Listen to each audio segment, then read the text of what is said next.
Hey everybody, it's your girl Tiffany. I'm so excited, just overjoyed. I'm here to encourage more and more fellow believers, my friends, family, to come and join the open air worship movement.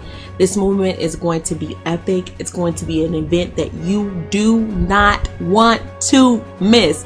Oh my gosh, we're taking the church to the streets. Are you excited? I'm excited to see what God is going to do. He's going to have his perfect way in this situation because we are all excited and united as brothers and sisters in Christ, with our hearts overjoyed, ready to let the world know that there is a Savior and he is yet alive and that he loves them and he's ready to meet them at the point of their needs. So I hope and I pray that you would have the heart to join this movement because it's going to be amazing. You don't want to miss out on that mighty move of God.